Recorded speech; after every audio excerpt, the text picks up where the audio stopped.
La huella de la piel.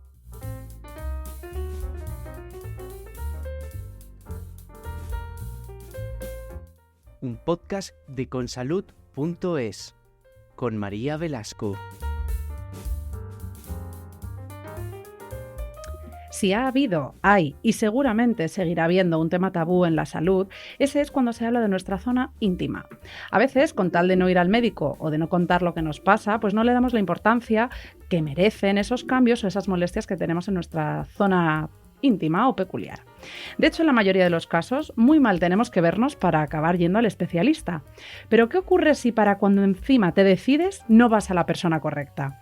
Hoy en La Huella de la Piel vamos a hablar de dermatología vulvar, una especialidad un poco más desconocida de la que hoy vamos a aprender mucho más y saldremos de muchas dudas, aparte de quitarnos las vergüenzas, gracias a Pablo Lázaro y Lucía Barchino, doctores responsables de la unidad de dermatología vulvar especializada en líquen escleroso del Instituto Natividad Cano. Bienvenidos. Hola, buenas tardes.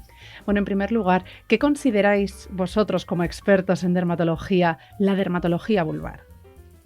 Bueno, la dermatología vulvar está constituida por las enfermedades que hay en la vulva. En la vulva es una parte de piel.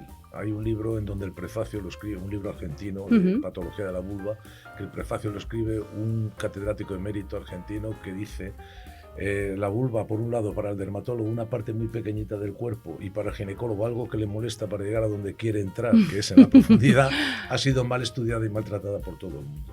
Actualmente existe la clasificación, hay una asociación, la Sociedad Internacional, ISSVD, Sociedad Internacional para el Estudio de las Enfermedades de la Vulva, que ha hecho una clasificación de las enfermedades de la vulva en el 2015, que es la actual. Todas las enfermedades de la vulva son enfermedades de piel. Un enfermo con psoriasis, por ejemplo, que es una enfermedad típicamente dermatológica, puede tener lesiones en genitales. Yo entiendo que los ginecólogos en esa situación se encuentran de una manera incómoda porque ellos no tratan psoriasis normalmente. Claro. Por tanto, toda la patología de la vulva es patología dermatológica y por eso es dermatología vulvar. El problema es lo que he dicho antes: los ginecólogos porque no les interesa, porque van dentro, y los dermatólogos porque es una zona de difícil diagnóstico. Sí. Porque en la piel ves, bácula, pápula, vesícula, pústula. Las lesiones que salen en la piel son muy fáciles de ver en la piel normal, pero la vulva es complicado para llegar al diagnóstico.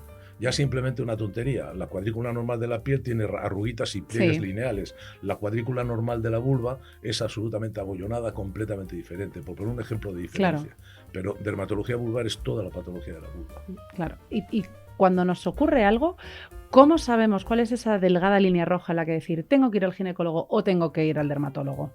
Hombre, yo creo que un problema que quizá tenemos es que es el desconocimiento de nuestra propia anatomía. Es decir, que es lo que decíamos de los problemas tabúes, que tenemos muchas mujeres que no consultan, que de hecho un problema de la dermatología vulvar es el retraso en el diagnóstico, porque o bien lo desconocemos o bien porque no acuden cuando tienen los problemas.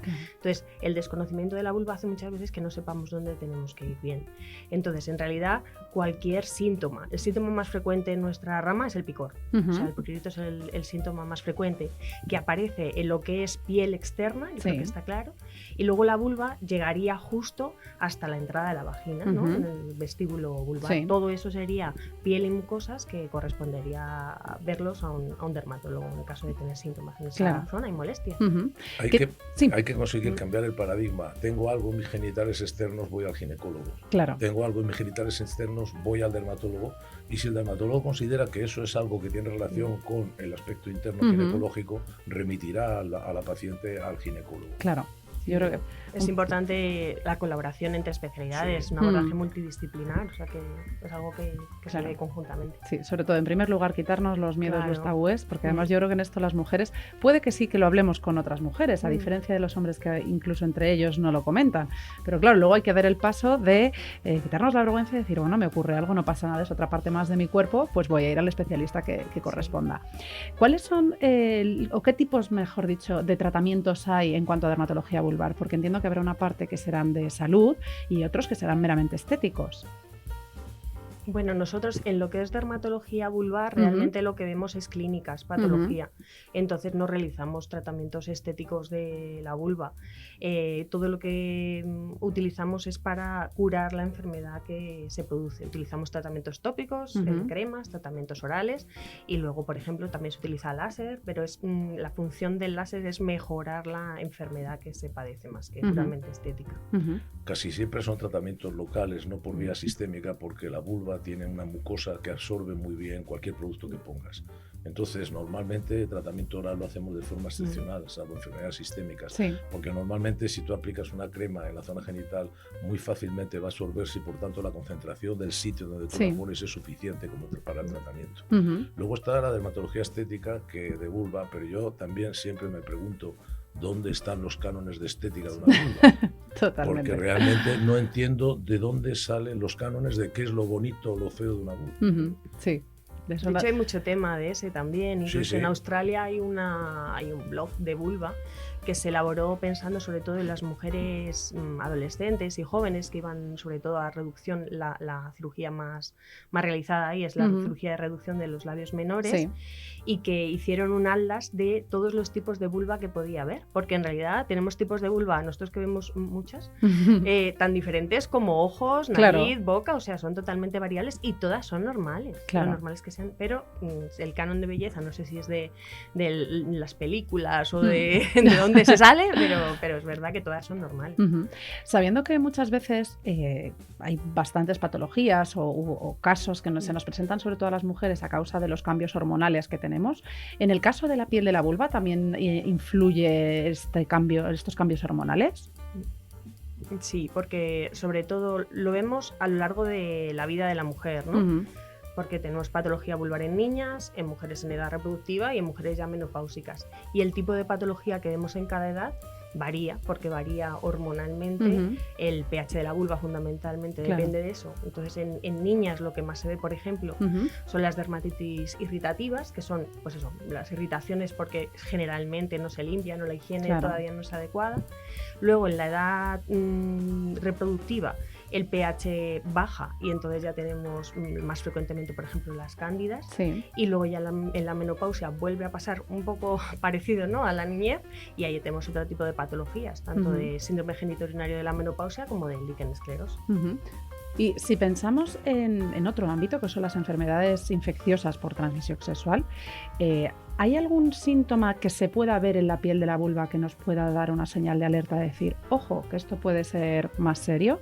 Bueno, vamos a ver, dentro de las enfermedades de transmisión sexual o infecciones de transmisión sexual, tenemos algunas que no dan ninguna clínica por fuera. Por ejemplo, es muy raro que la sífilis dé lesión en la zona externa, casi siempre es el cuello uterino, pero tenemos otras muchas que es externa. Por ejemplo, el herpes simple sale en genitales externos. Por ejemplo, los condilomas, las verrugas, salen en genitales externos. En genitales externos no sale, por ejemplo, una gonococia. Si notan a la mujer que tiene un flujo abundante, si te molestas en mirar, ese flujo sale porque hay una supuración del agujerito del meato uretral, porque está en el vestíbulo, que está en la vulva, y no viene de la vagina, ¿me entiendes? Pero sí hay bastantes enfermedades que pueden producir clínicamente alteraciones en la zona de los genitales externos, pero no todas las infecciones de transmisión sexual van a tener repercusión en la zona externa. Vale, pero bueno, sí que tendríamos de poner atención, igual que nos fijamos si nos sale un lunar u otra cosa en la piel, pues también fijarnos, ¿verdad?, en la piel de la vulva. De fijarse en los lunares en la vulva es muy raro, casi siempre es un hallazgo casual. Y luego la infección de transmisión sexual más frecuente ahora mismo son los condilomas, es la infección por VPH, que es pues una epidemia casi. Entonces ahí sí que las lesiones externas se van a ver pues, enseguida, ¿no?, en general. Y ahí lo primero es ir al dermatólogo y a continuación al ginecólogo. Ahí hay que ir a los dos sitios. A los dos. Hay que ir a los dos sitios porque es muy importante, aparte del tratamiento de las lesiones externas, que el ginecólogo determine si hay afectación por patología o por del cuello del útero. Es que hay dos tipos de virus HPV, unos con capacidad de producir cáncer oncogénicos, sobre todo cáncer del cuello uterino, y luego hay otros que producen verrugas, que pueden ser muy gordas, muy grandes, que son benignas de no llegar a producir cáncer. Benignas de broma, porque claro, tener unas masas ahí, imagínate, ¿no? Pero bueno, pero son benignas en cuanto al concepto de cáncer. Entonces hay que hacer esa valoración diferenciada y nosotros no, yo y Lucía tampoco, de imen para afuera vemos y actuamos, de imen para adentro es para los ginecólogos. Entonces, si tiene, aparte hay otra cosa, por ejemplo, uno de los tratamientos de primera elección en todas las guías que hay de lesiones de condilomas, condilomas o verrugas genitales es lo mismo, que aparecen en genitales, es la crioterapia con nitrógeno líquido. Los dermatólogos utilizamos crioterapia con nitrógeno líquido, los ginecólogos no utilizan crioterapia con nitrógeno líquido porque sería gastarse el dinero en algo que utilizaría muy esporádicamente, no lo utilizan. Los dermatólogos estamos continuamente utilizando eso. Entonces, ahí sí que claramente, cuando hay lesiones en la zona de genitales externos, debe acudir a un dermatólogo. Pero sistemáticamente el dermatólogo siempre recomienda al paciente que vaya al ginecólogo para que le haga una colposcopia o por lo menos que haga una entrada dentro de la vagina y ver cómo tiene el cuello uterino. Al final, el trabajo multidisciplinar que comentábamos antes. Si pensamos en otro tipo de enfermedad, has comentado antes el cáncer debido al VPH, pero también existe el tumor vulvar y yo creo que muy poca gente lo conoce o piensa que ahí puede aparecer un tumor. ¿Cuáles son estos síntomas? ¿Qué podemos hacer para estar prevenidos, estar atentos? Igual que en la mama, pues hay que explorarla, ¿no? Para ver si ha salido algún bulto. ¿Qué podemos hacer en la vulva? Bueno, el tumor vulvar más frecuente es el carcinoma epidermoide de vulva. Y el carcinoma epidermoide de vulva tiene dos mecanismos o dos vías por las que se puede producir. Y en realidad nuestro objetivo es que no llegue a haber ese cáncer de vulva, porque cuando aparece ya es una masa, o sea, ya es un nódulo sangrante, grande, o bien una ulceración profunda que no cura nunca. Pero que para que llegue a esa situación no ha sido de un día para otro. Entonces, las dos vías de producción del cáncer de vulva, una es la de los condilomas que tienen esa evolución a malignidad, esos tipos de VPH que pueden producir cáncer, que esos son menos frecuentes al final, y luego la causa más frecuente de cáncer epidermoide es el líquen escleroso, es decir, líquenes esclerosos, que es una dermatosis inflamatoria de la vulva, que o bien porque no se han tratado y tienen una larga evolución y hace al final que haya un aumento del riesgo de aparición de cáncer de vulva. Por eso nuestro objetivo es tratar a los líquenes esclerosos en etapas precoces para que eso no se llegue a producir nunca. Y justo comentabas al principio que uno de los problemas que tenemos es el retraso en el diagnóstico por la vergüenza y demás, ¿no? ¿Qué porcentaje hay de este tipo de tumor? Vamos a ver, mira, el porcentaje es pequeño, es un 3% con relación a todos los cánceres, pero esto hace muy poco tiempo hizo una revisión. Hay una SEER de Estados Unidos, que es uno de los pocos sitios serios donde hay unas estadísticas de incidencia de diferentes cánceres, no solamente de estos. Entonces, se ha visto que en los últimos 8 años, me parece, la incidencia ha subido un 30%, pero lo más triste es que el número de mujeres que mueren por culpa del cáncer de vulva ha aumentado un 40 y tantos % con relación a hace 8 años. ¿Qué ocurre? Pues algo tristísimo. La estadística es demoledora, lo que indica que es un desastre el diagnóstico precoz. El 40% de las mujeres con cáncer de vulva, con carcinoma epidermoide de vulva, están diagnosticadas con metástasis linfáticas o a distancia. Es decir, es absolutamente impresentable. También es por un motivo, y es que aquí en España, y creo que en casi todo el mundo, las mujeres a partir de los 65 años se considera que ya no les hacen citologías por el cáncer del cuello uterino, porque baja la incidencia, y por otro lado esa mujer no va al ginecólogo porque ya no se queda embarazada, no va al ginecólogo porque ya pues, no tiene problemas y no sé qué, tampoco va al ginecólogo porque no la tiene que hacer citología, con lo cual, ¿cuál es la edad de la incidencia de cáncer de vulva? La media estadística son los 70 años. No se diagnostica. La mujer, además, como desgraciadamente como todos los cánceres, habitualmente no pica o no duele al principio, luego ya, claro, cuando tenemos una masa, como dice Lucía, aquello ya es tremendo, pero hasta que llega esa masa, pues realmente es cuando se tendría que diagnosticar, y entonces no se diagnostica, es tardío, tampoco le enseña sus genitales a sus hijas, o etcétera, con lo cual aquello evoluciona hasta que llega un momento que ya es porque ya no puede más, porque tiene una situación tremenda, cuando ya consulta y acude. Eso sí que es un problema, y estamos luchando para ver si conseguimos que se incluya dentro de la actividad de las matronas, que por lo menos una vez cada 2 años, a partir de los 65, sean exploradas por ellas para ver si tienen algún tipo de alteración en ese sentido. Con relación a lo que decías, casi siempre son placas, o sea, zonas induradas de color blanquecino. Las lesiones precancerosas son de ese tipo. En una mujer que tiene una vulva muy plana, muy atrófica, por un líquen escleroso muy avanzado. Claro, porque justo hablando de atrofia, una de las patologías más comunes es la distrofia vulvar. ¿verdad? Bueno, ¿O no es la más...? No. Es que distrofia vulvar es un término que ya no existe, es un término un poco antiguo, y de hecho es histórico ya. Sí. Y la distrofia vulvar ahora es lo que ahora llamamos liquenesclerosis. Vale. O sea que hemos evolucionado en el término, pero viene siendo... Es que el término ha tenido ahí, desde que se describió, un montón de nombres. Y no solo nombres dentro de la dermatología, sino que como al final las especialidades iban cada una por un lado, los urólogos lo llamaban de una manera, los ginecólogos de otra, los dermatólogos de otra, y estábamos hablando todos de lo mismo. Entonces, hasta que no se fundó la sociedad que han comentado antes Pablo y se pusieron de acuerdo en llamarlo liquenesclerosis, pues ha habido diferentes nomenclaturas. Ha sido complicado a lo largo de estos años, pues por lo que decíamos antes, ¿no? Es una especialidad desconocida, uno no sabe dónde ir y además los diferentes profesionales se tienen que poner de acuerdo. ¿Ha sido complicado llegar a esa unanimidad?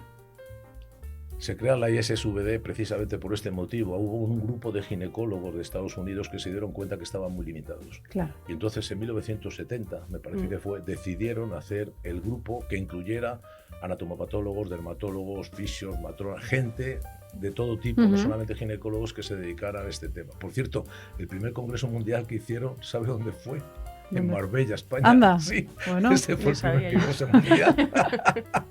Y entonces ellos lo primero que hicieron fue decidir exactamente la nomenclatura y las clasificaciones de las enfermedades y quitar 500 nombres distintos. Claro. Y entre ellos se incluyó la primera clasificación que sacaron, que fue complicada porque era histológica, con lo cual había que hacer una biopsia para llegar al diagnóstico. Fue en 2006 la clasificación histológica de estas enfermedades.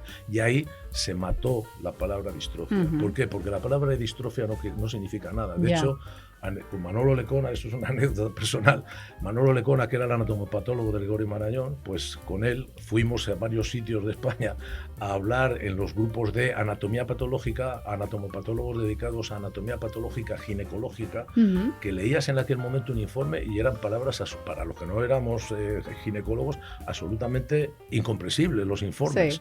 Y entonces pues hicimos para que con las fotos clínicas histológicas que fueran cambiando el chip con el concepto nuevo. Claro. La palabra distrofia es curioso porque en el CIE 9 o el CIE 10 todavía existía la palabra distrofia vulvar. Durante tiempo en la Zarzuela, cuando teníamos que poner liquenesclerosis, teníamos que poner distrofia vulvar, pero yo creo que en el momento actual ha desaparecido. Sí, cambiemos un poco de tema, vamos a enfermedades un poquito menos serias, ¿no? Más distendido. Hay un tema que viene siendo auge pues en los últimos, no sé, quizá 20 años, que es la depilación de las zonas íntimas de los genitales. Siempre se ha dicho que el vello, tanto de los genitales como de la nariz, de las orejas, de donde sea, está para proteger, ¿no? Es como una barrera protectora. Pero llega de repente la tendencia de pelo fuera. En este punto vosotros, ¿cómo lo veis? Porque claro, puede que vosotros digáis, pues a lo mejor si no hubiera una depilación tan extensa nos ahorraríamos algunas cosas.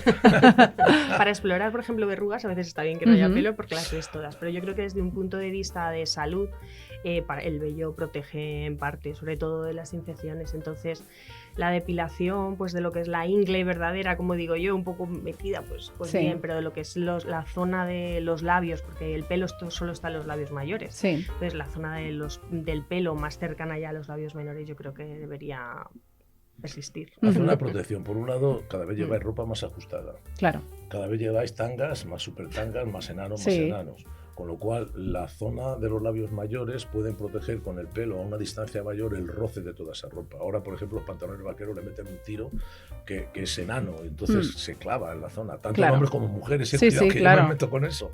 Y entonces realmente todo lo que sea fricción en esa zona puede irritar más fácilmente. Claro, y acaba hablamos de labios mayores, lo demás que se quite lo que quiera. Por ejemplo, el monte del pubis que se quiten o no se quiten, porque no va a tener desde un punto de vista funcional ninguna utilidad. Pero realmente en la zona de los labios mayores sí es importante que haya un cierto volumen de pelo. Claro, y luego precisamente a raíz de estas depilaciones surgen los granitos internos, las infecciones, etcétera. ¿Todo eso cómo se aborda? ¿Cómo se trata? Porque, bueno, oyes también barbaridades. Normalmente si hay una foliculitis, porque es una pseudofoliculitis, que es que el pelo realmente no hay infección, sino que crece como se inquista, ¿no? En la piel, normalmente se trata con jabones antisépticos y va bien. En general eso lo hace la depilación con cuchilla, pero la depilación con láser la verdad es que soluciona también ese tipo de problemas, por ejemplo. Hombre, yo creo que si una mujer quiere depilarse, lo lógico es que se depile con láser y se lo quita, o con Claro. pulsada y se lo quita del medio. Porque además suelen ser pelos gruesos y oscuros, con Sí. lo cual el láser es bastante efectivo. Y si nos centramos precisamente en láser, pero no para depilar, el láser vaginal, los tratamientos que se han puesto también ahora un poco de moda, porque bueno, estamos quitándonos las vergüenzas, ¿no? Y cada vez nos hacemos más cosas en esta zona. ¿Cuáles son los tratamientos más conocidos de láser vaginal y para qué sirven? Bueno, nosotros láser vaginal no utilizamos porque la vagina es la zona interna. Y luego, entonces, eso lo utilizan los ginecólogos, pero nosotros no utilizamos el láser vaginal. Lo que es la zona vulvar, la zona externa, el láser sí que tiene su utilidad en algunas enfermedades. Por ejemplo, yo sé que el doctor Lázaro lo ha utilizado mucho precisamente para la esclerosis que produce el líquen escleroso. Vale. La esclerosis es como una especie de cicatriz, ¿no? Que se forma por debajo de la piel. Y ese tipo de láser, como es el láser de CO2, que también se utiliza para cicatrices quirúrgicas y otro tipo de cicatrices, pues también va bien para esa esclerosis. Aunque no mejora, por ejemplo, la parte inflamatoria, pero para eso va muy bien. También, por ejemplo, para mujeres mayores, ten en cuenta que si las mujeres se murieran antes, pues no se pasarían un tercio de su vida en la menopausia. Claro. Es que actualmente una mujer a los 50 años de media tiene la menopausia y se muere a los 85, 86, con lo cual un tercio de su vida está así. Segundo, actualmente la mujer tiene una vida activa y no es una vieja como veíamos hace años, que había señoras que con 65 años parecía que eran bisabuelas. Sí. Y ellas también quieren tener su actividad sexual. Entonces, lógicamente, la pérdida de estrógenos que conlleva la menopausia hace que la vulva se ponga mucho, y ahora estoy hablando de la vulva, no de la vagina, se ponga mucho más esclerosa, menos elástica, con menos lubricación, y automáticamente esa mujer, si va a tener relaciones, va a tener dolor a la hora de la introducción, de la relación coital, que es lo que se llama dispareunia. Dispareunia es que te duele, apareunia es que te duele tanto que no puedes tener relaciones. Entonces, ahí también mejora. Porque realmente el láser de CO2, que estamos hablando del principal que se utiliza, es el mismo que se utiliza para la cara, para la gente que tiene arrugas, para que le alise las arrugas. Lo que hace el láser es calentar la piel por debajo y hacer que el colágeno se ponga joven y se ponga paralelo a la superficie y más elástico. Claro. Y ahí, independientemente de lo que haya, esa fibrosis se va a mejorar. Por eso la indicación es muy interesante. Viendo todo lo que estamos hablando, que ponemos el foco en mujeres, pues en esa edad de menopausia y demás, ¿cuál es la media de edad de las mujeres que vosotros veis en la consulta? ¿O no tiene nada que ver? ¿O también va gente joven? Vemos mujeres de todas las edades, incluido niñas también. Entonces, es verdad que depende a lo mejor un poco de la temporada, ¿no? El tipo de patología que vemos también puede ser diferente, pero vemos mujeres de todas las edades. ¿Y lo que más veis qué es? Líquen escleroso y condilomas, en el caso, los dos. Además, es como un poco, casi sin saberlo, según la edad, ¿no? Un líquen, es verdad que vemos más mujeres posmenopáusicas, pero es una enfermedad que puede ocurrir a cualquier edad, que eso es muy importante de resaltar, porque todas nos tenemos que mirar y ver si tenemos alguna cosa rara, no importa que no sepamos qué es, simplemente decir, uy, esto no me cuadra, voy a ver qué me pasa, ¿no? Lo primero que hay que hacer es convencer a la mujer que se mire. Claro. Sí, eso también es verdad. Claro. Y luego en mujeres más jóvenes los condilomas. Aparte la estadística depende, porque por ejemplo, ella está trabajando ahora, yo inicié la historieta esta en el 2005 en el Gregorio Marañón. El Gregorio Marañón es un hospital público donde llega el volumen de pacientes de todas las edades y de todo tipo. Realmente ahí hay mucho menos sesgo que en una consulta privada. Por ejemplo, ahora mismo somos punto de referencia de algunas enfermedades, con lo cual ahora mismo nosotros la mayoría de lo que vemos es esas enfermedades principales que vienen de rebote de gente que no la han sabido tratar o diagnosticar, como es la vulvodinia, o sea, pero eso no es estadísticamente la media se tiene que sacar, o sea, ella, que sigue llevando la unidad, ella es la que tiene estadística más seria de la realidad de lo que hay en el mundo.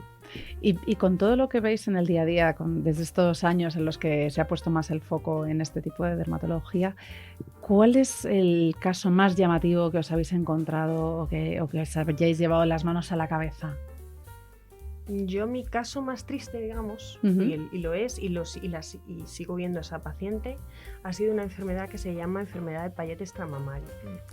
Es un tumor muy raro, pero claro, es lo que dice Pablo, cuando llevas una consulta especializada, todos los casos que hay, o muchos de ellos, te llegan a ti y se convierte, como dice algún residente que rota conmigo, y esto es muy frecuente. No, aquí es frecuente, pero no lo es. Y es un tumor de las glándulas de la piel, generalmente producido en esas mismas células de la piel, ¿no? Uh-huh. Y muchas veces puede ser totalmente asintomático, otras les produce cierto tipo de picor, pero se va extendiendo, no consultan y mi caso más dramático ha sido una enfermedad de Payet extramamaria que se diagnosticó porque la paciente ingresó porque se había roto la cadera y cuando fueron a operarla dijeron, ¿pero qué es esto? Y en ese caso tenía cubierta, pues eso, muy extensa, ulcerada, Uh-huh. con masas, muy mal. Muy complicado. No se quiso tratar de ningún modo y como es una enfermedad lenta, pues está en cuidados paliativos y lleva casi 10 años, pero la verdad es que cada vez que la veo me dan ganas de llorar. Claro, no me extraña. Mm. No me extraña. Y una curiosidad, porque cuando uno estudia dermatología, ¿no? Se especializa en dermatología, pues vemos, por ejemplo, que en este último caso del último año del MIR, elegía la especialidad para luego montarse su consulta, dedicarse un poco más a la estética y demás. En vuestra época, en 2005, cuando se crea un poco más esta especialidad, ¿qué os lleva a decir, oye, hay que poner el foco en una dermatología del genital, de la zona íntima, de la vulva?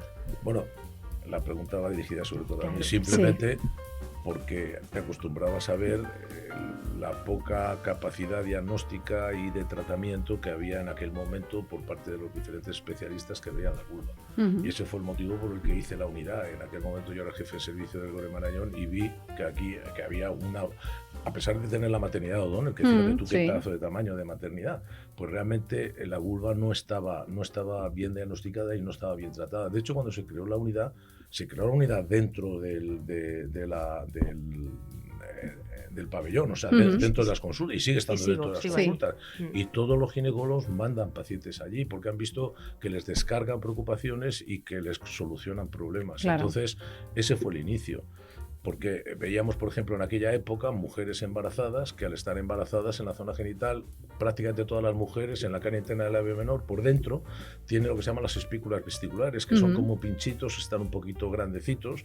¿Qué ocurre? Pues que en el embarazo se ponen más grandes y entonces vi varios casos que las diagnosticaban como que tenían verrugas genitales, con todo lo que conlleva el tema de posible cáncer, etcétera, etcétera, cuando eran simplemente las espículas vesticulares que habían aumentado de tamaño por el embarazo. Y lo digo porque en aquel momento todavía estaba en discusión, había algunos compañeros que pensaban que aquello tenía que ser por virus.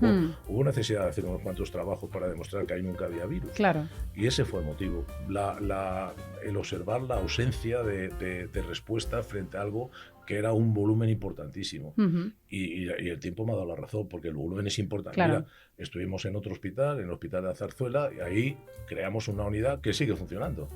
Ahora yo ya no estoy allí para nada, yo ya tampoco, pero sigue funcionando. Y en todos los sitios donde se crea una unidad de dermatología vulvar, te cuesta trabajo crearla, pero en cuanto se crea, automáticamente se llena. Se queda. Se llena.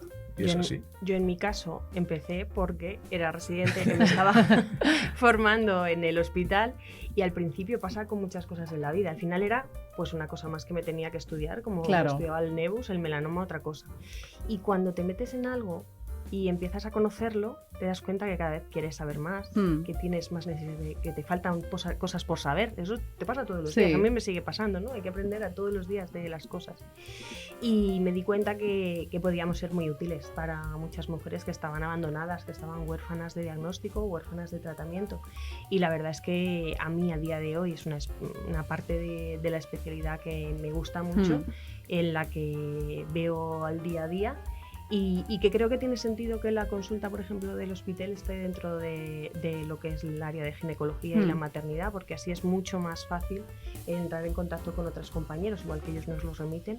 Pues yo cuando hay algún tipo de sospecha de cáncer, directamente hablo con los compañeros de oncoginecología. Cuando es una embarazada, tengo a los compañeros de obstetricia enfrente para colaborar con ellos, o sea que creo que es muy interesante. Con relación, es que me estoy acordando ahora, con relación a casos curiosos, el mío no es malo sino lo contrario. Una paciente de 30 años con esclerosis brutal que con tratamiento y no podía tener relaciones para nada, con tratamiento se controló y de repente me aparece un día con un carrito con el niño que había tenido diciendo, doctor, este niño está aquí gracias a usted. ¡Qué bonito! Por eso muy te digo bonito, que claro fue precioso, que sí. Precioso. Claro que sí. Por último, doctores, ¿qué consejo nos daríais a todas las mujeres para cuidarnos correctamente la vulva? Yo en todos los informes siempre pongo al principio, digo, no quiero ser pesada, pero son como unas medidas generales, ¿no? De todas. El primero es, si se puede, ropa interior de algodón. El segundo es evitar el uso del salve slip o de la compresa fuera de la regla. Y luego el tercero, utilizar un jabón suave, normalmente de glicerina, simplemente, no tiene que ser nada muy elaborado, sobre todo que no tenga perfúmenes, que no sea de los que huelen muy bien, porque eso se irrita. Y luego el último, que es parte de la piel, y como parte de la piel necesita muchas veces hidratación. Y nos hidratamos todo el cuerpo, pero la vulva no. Justo. O sea, que también hay que hidratarse la vulva. Y yo botaría un punto más, que por la noche duermas sin ropa interior. También. También. Para evitar En las España fricciones, está ¿verdad? tremendamente extendido que todas las mujeres, o muchísimas, las han acostumbrado que duerman con ropa interior. Sí. El llevar la braguita por la noche lo único que hace es una oclusión, aumenta la humedad, aumenta la esta. Además, dormida profundamente te puedes dar la vuelta y la braga se estira hacia un lado y te está apretando y tú no te enteras. Y al día siguiente cuando te levantas pueden utilizar un pijama de pantaloncito, pero no dormir con la braga puesta. Pues tomamos nota de todo. Muchísimas gracias por habernos acompañado en La Huella de la Piel. Sin duda, unas eminencias en el campo de la dermatología vulvar, así que muchísimas gracias. De nada. Muchas gracias.